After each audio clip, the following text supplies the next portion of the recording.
Hello guys, welcome to another video in my channel. अभी हम जिस मैच के बारे में बात करने वाले हैं वो है रात को होने जाने वाला वुमेन सुपर स्मैश का मैच, जो कि होने जा रहा है ऑकलैंड वुमेन और ओटागा वुमेन के बीच में। तो ये मैच होने जा रहा है ईडन पार्क ऑकलैंड में, जो कि ऑकलैंड का घर है और आखिरी कुछ मैचेस ऑकलैंड यहीं पे खेल रही है, चाहे मेंस वाले मैचेस की बात करें या फिर वुमेन्स वाले जो भी होम मैचेस हो रहे हैं ईडन पार्क आउटर ओवल में नहीं। इस ग्राउंड पे ऑलरेडी एक मैच डे हो चुका है वुमेन वाले के लिए भी और मेंस वाले के लिए भी, तो थोड़ा आइडिया हमें वहाँ से लग चुका है कि क्या हम एक्सपेक्टेशंस रख सकते हैं यहाँ पे। इन दोनों टीमों के बीच में मैच हुआ था जो हमने कवर तो नहीं करा था, लेकिन चीज़ें बहुत हद तक अच्छी गई थी अगर मैं पर्सनली बताऊं तो।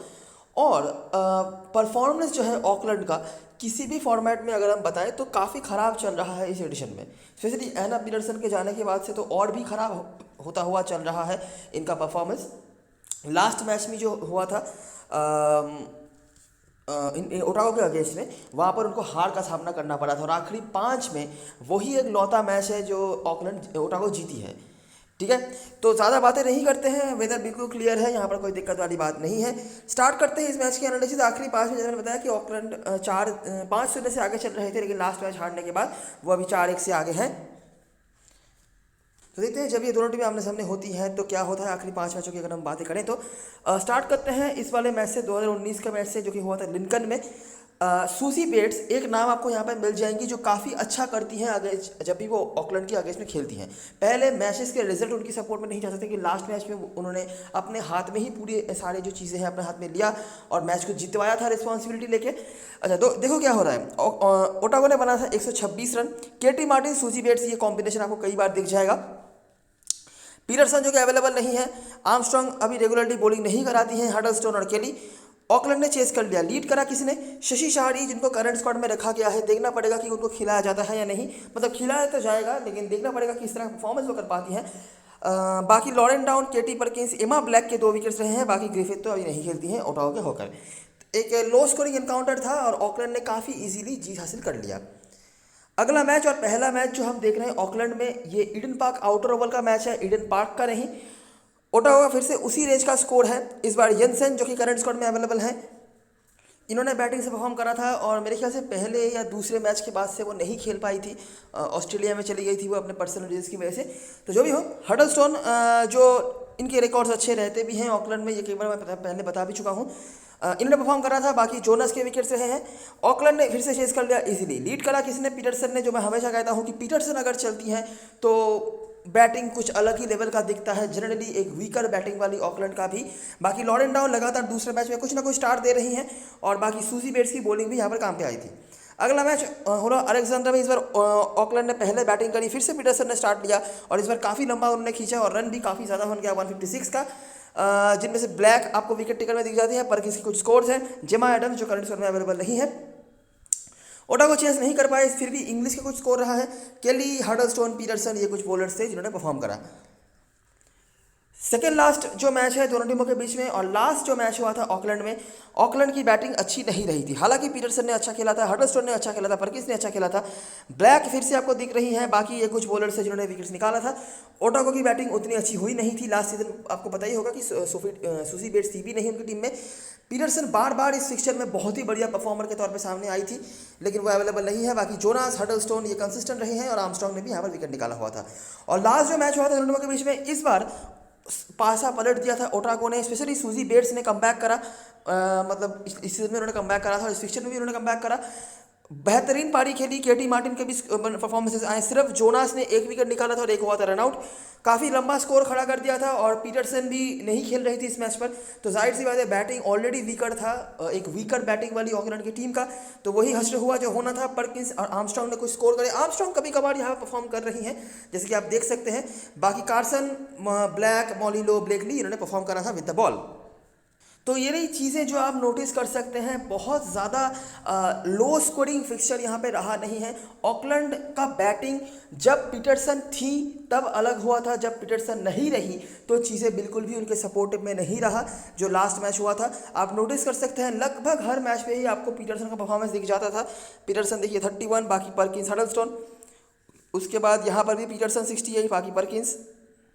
उसके पहले अगर हम जाएंगे तो यहाँ पर भी आपको पीटरसन दिख जाएंगी, साथ में कोई और। उसके पहले जाएंगे तो यहाँ पे आए नहीं थे पीटरसन, ठीक है। यही एक लौता मैच था। बाकी आखिरी 5 में से 3 मैचेस में, आखिरी जो 4 मैचेस वो खेली हैं 3 मैचेस में तो उनका नाम आया ही है। बाकी डाउन, पर्किंस, इनके परफॉर्मेंसेज आए हैं बीच बीच में। शारी का भी एक मैच में आया है, ठीक है। सूजी बेट्स जब खेली हैं कंसिस्टेंटली तो उनके परफॉर्मेंसेस आए हैं, उन्होंने अच्छा रिकॉर्ड होल्ड करके रखा हुआ है। जब वो खेली नहीं है पिछले स्टेप में, जैसे कि 2 मैच वो नहीं खेली थी, तो उस तरह से अच्छे परफॉर्मेंसेस उनके आए नहीं थे। ओवरऑल बहुत पीछे नहीं रही है ओटागो कभी, आगे रही है ऑकलैंड, लेकिन बहुत पीछे ओटागो नहीं रही है अगर हम देखेंगे तो। स्पेशली अगर हम उनके बैटिंग से बात करें, बॉलिंग भले ही उनका उतना अच्छा नहीं हुआ हो, यहाँ पे भी आप देख सकते हैं यही एक मैच था, बैटिंग उनका उतना अच्छा नहीं हुआ था जो सेकंड लास्ट मैच हुआ था, और लास्ट मैच में उसकी पूरी भरपाई जो है उन्होंने कर दी थी, ठीक है। तो यही कुछ चीज़ें रही हैं जो आप देख सकते हैं। हिस्ट्री ओटावा के सपोर्ट में नहीं रहा है, लेकिन प्रेजेंट जो है वो ऑकलैंड के सपोर्ट में नहीं चल रहा है, तो इसीलिए चीज़ें काफ़ी हद तक बदली भी थी लास्ट मैच में, और इसके चांसेस आगे भी पॉसिबल हैं। तो ये कुछ चीज़ें हैं। अगर हम समराइजेशन पे आ जाएं तो ओटावा की तरफ से आपको केटी मार्टिन और सूजी बेट्स दिख जाती हैं। सूजी बेट्स काफ़ी अच्छा रिकॉर्ड होल्ड करती हैं वैसे, 6 में से 3 बार 50+ स्कोर उनका है, और लास्ट मैच वो नॉट आउट भी रही है, तो काफ़ी अच्छा कर रही हैं वो। बाकी केटी मार्टिन का भी ठीक ठाक सा रहा है, 8 में से 2 50+ स्कोर है, 26 का औसत। ऑकलैंड की तरफ से केटी पर्किंस और एना पीटरसन का नाम दिख जाएगा। एना पीटरसन उसके पहले उतना परफॉर्मेंस उतना अच्छा नहीं था उनका, लेकिन रिसेंट समय में उन्होंने काफ़ी अच्छा करा है और लीड करा है उन्होंने ऑकलैंड की बैटिंग को आगे इस फिक्चर में। बॉलिंग पे भी सूजी बेट्स का ही नाम दिख जाएगा। बाकी सफल होते रहते हैं बॉलर्स, वही कंसिस्टेंटली उस तरह से हमें देखने को नहीं मिलते हैं। ग्राउंड में बात करते हैं, वैसे तो मोस्ट रिकॉर्ड जो है आपको ईडन पार्क आउटर ओवल के ही देखने को मिलेंगे, लेकिन लास्ट जो मैच हुआ था वो इसी पर्टिकुलर ग्राउंड पे हुआ था, तो उस मैच को हम थोड़ा ज़्यादा फोकस करेंगे। तो हिस्टोरिकली केटी पर्किंस और हडी हडर्स्टन इनके रिकॉर्ड्स अच्छे रह रहे हैं, हालांकि इस सीजन में उतना अच्छा परफॉर्मेंस नहीं रहा है दोनों का ही, ये मैं बार बार आपको रिमाइंड करवा दूं। हडी हडर्स्टन फिर भी कुछ मैचेस में अच्छा कर रही हैं, बैटिंग से भी बॉलिंग से भी। KT Perkins up to the mark performance अभी भी हमें नहीं देखने को मिला है। तो पिछले एडिशंस के अगर मैचेस को एक बार हम रिमाइंड करवा लें तो ये जो लास्ट हेड टू हेड था जो आपने देखा था, लो स्कोरिंग एनकाउंटर हुआ था इस ग्राउंड पे, एक तरफ से पर्किंस हडलस्टोन और बॉलिंग से भी हडलस्टोन जोनास, ये आपको देखे थे।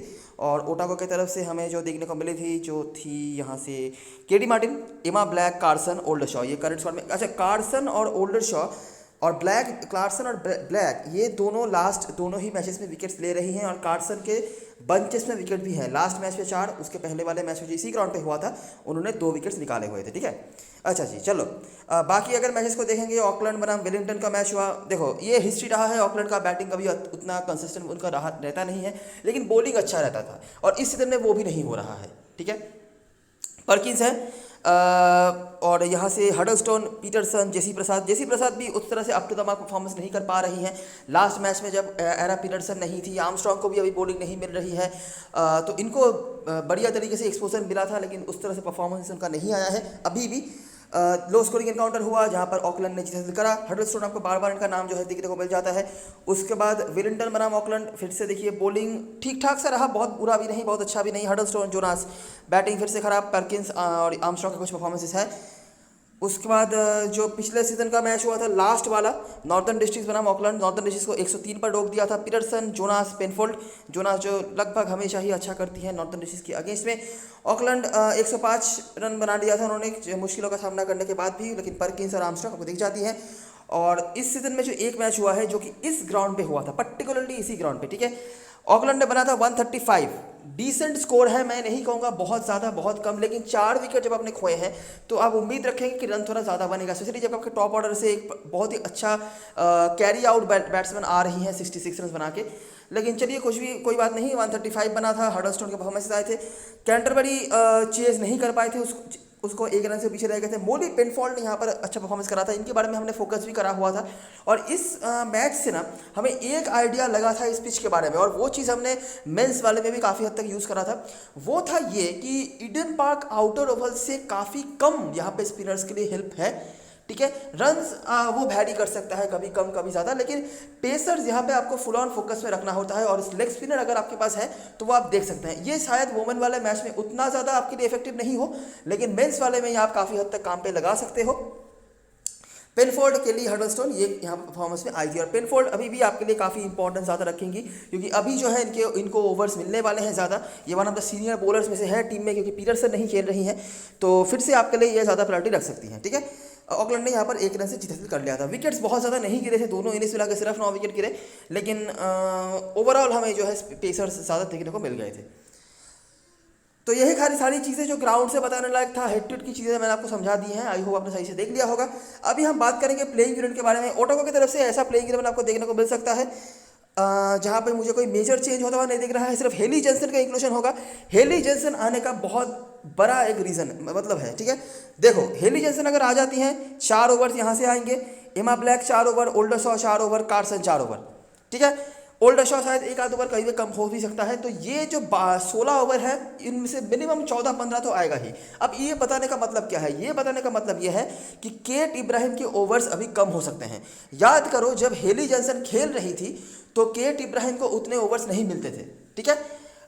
हेली जेंसन इंजर्ड हुई, उसकी मतलब इंजर्ड नहीं, वापस चली गई, तब से केटी इब्राहिम को प्रॉपर बॉलिंग मिलने लगी है।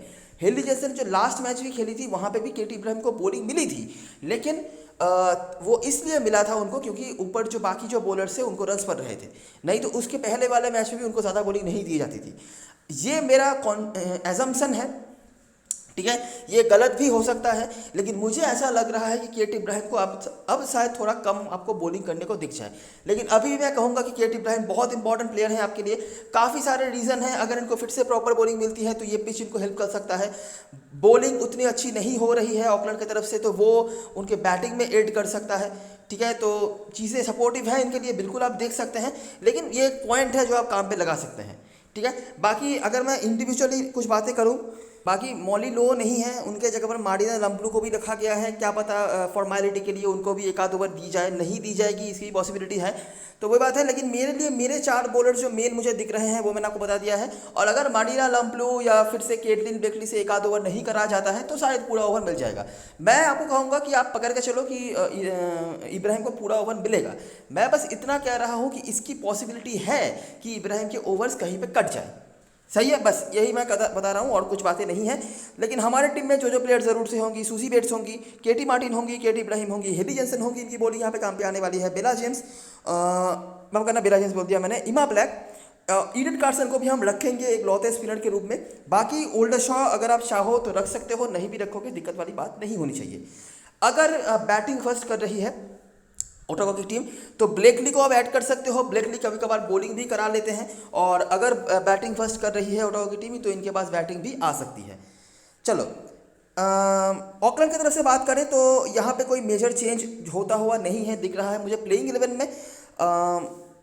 जी नहीं, बस एक जो मुझे लगता है कि चेंज होगा वो है शशि शाड़ी वापस आ सकती हैं। शशि शाड़ी और स्काई बाउडन दोनों हैं। तो जॉसी पेंटफोर्ड जो लास्ट मैच खेली थी फील्डिंग करने के लिए, कोई काम पे तो आई नहीं थी, तो उनके जगह पर शशि शाड़ी को खिलाया जा सकता है। बैटिंग थोड़ा लेंदी करा जा सकता है। बस शशि शाड़ी ने बीच में जो 50 ओवर टूर्नामेंट होता है वहाँ पर एक अच्छा इनिंग्स भी उन्होंने खेल के रखा हुआ है, देख सकते हैं आप। अगर आप चाहें तो नहीं भी लोगे, दिक्कत नहीं होना चाहिए मेरे ख्याल से। लेकिन जो चेंज मुझे लगता है मस्टली करना चाहिए वो है इजी गेस को इमीडिएटली ओपनिंग से हटाना चाहिए। भाई साहब वो मुझे कहीं से भी ओपनर नज़र नहीं आती हैं, मुझे नहीं पता क्या देख के उनको ओपनिंग भेजा जा रहा है। वो अगर ओपनिंग पे खेल रही है ना तो आपको मिनिमम एक स्ट्राइक बॉलर तो रखना ही रखना पड़ेगा ओटावा की तरफ से, क्योंकि easy guess is an easy wicket option to any bowler जो भी बॉलिंग कराने आएंगी, अगर वो फुल टॉस बॉल भी करेंगी तब भी इजी गेस अपना विकेट देकर चली जाएंगी, ऐसा मामला है इनका, ठीक है। हालांकि उनके नीचे जिनको मैं ओपनिंग पे देखना चाहूँगा, बेला आर्मस्ट्रॉन्ग, वो भी बहुत अच्छा कर रही है नहीं, लेकिन कम से कम एक्सपीरियंस है, रेजिस्टेंस कर सकती है, लेकिन इजी गेस से मुझे 1% भी उम्मीद नहीं है। और मैं इमीडिएटली चाहूँगा कि इजी गेस को नीचे कर दिया जाए, ठीक है। कीपिंग ही करें, अगर उनको कीपिंग के लिए रखा जा रहा है, बस इससे ज़्यादा कुछ उम्मीदें उनसे नहीं रखी जाए तो अच्छी बात है। हालांकि हडलस्टोन ओपनिंग कर सकती हैं, आर्लिन केली ने भी 50 ओवर टूर्नामेंट ओपनिंग करा है, काफ़ी सारे ऑप्शंस हैं, इनमें से किसी एक से करवा लो। इजी गेस को भाई मतलब रहने दो, यही बात है मेरे हिसाब से।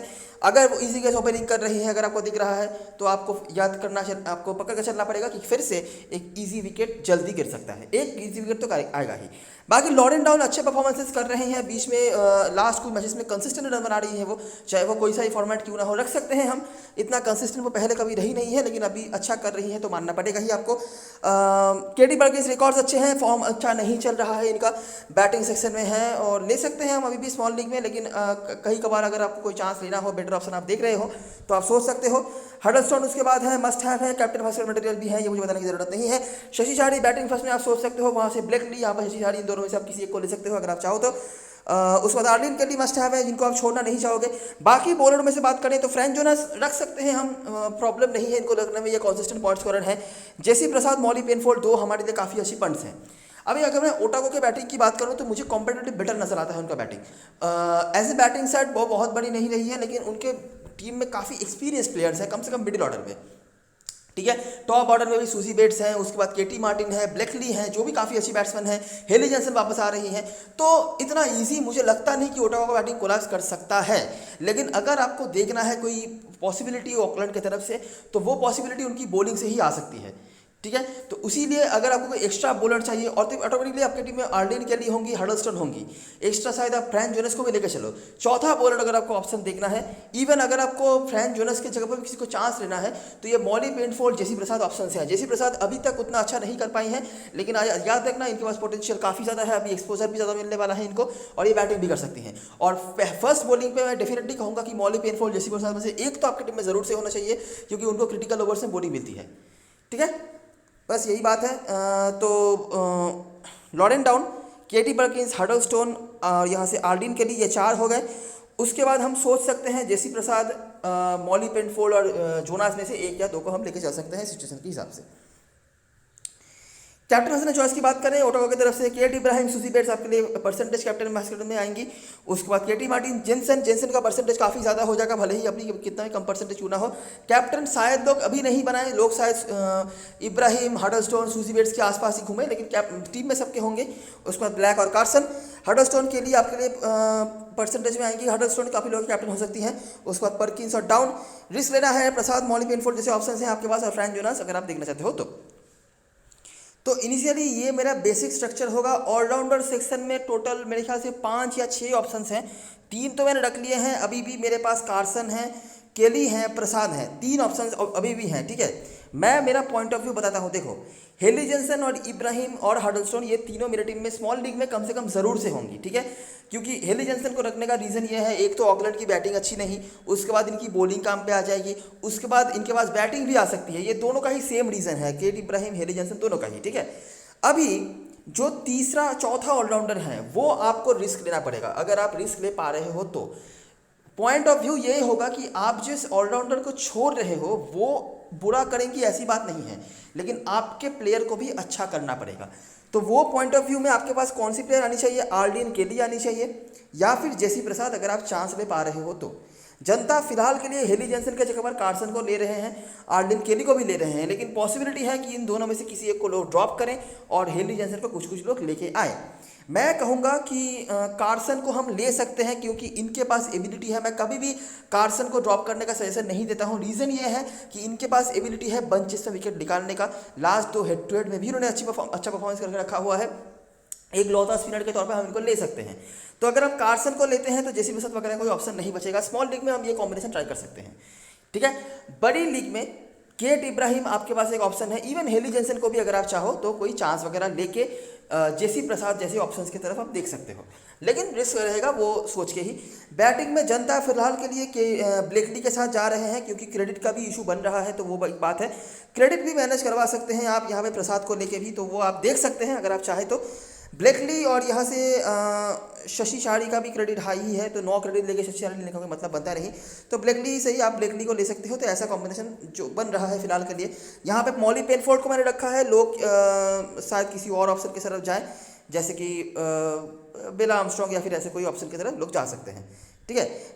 यहाँ पे हेली जॉनसन को मैंने रखा है, जनता कर रही है आर्लिन के लिए जो सेम क्रेडिट का ही है, तो यहाँ पर कोई दिक्कत वाली बात नहीं है। लगभग परसेंटेज टीम है ये, यहाँ पर कोई ज़्यादा सोचने वाली बात नहीं है। आप एक्सपेरिमेंट करने के लिए यहाँ पर फ्रैंक जोनास के ऊपर ट्राई कर सकते हो, फ्रैंक जोनास के जगह पर आप आर्मस्ट्रॉन्ग को ले सकते हो। बॉलिंग से उम्मीद नहीं रख रहा हूँ मैं, मुझे बिल्कुल पता नहीं कि इनको बॉलिंग में क्यों देकर रखा हुआ है, जबकि ये बॉलिंग करा भी नहीं रही है।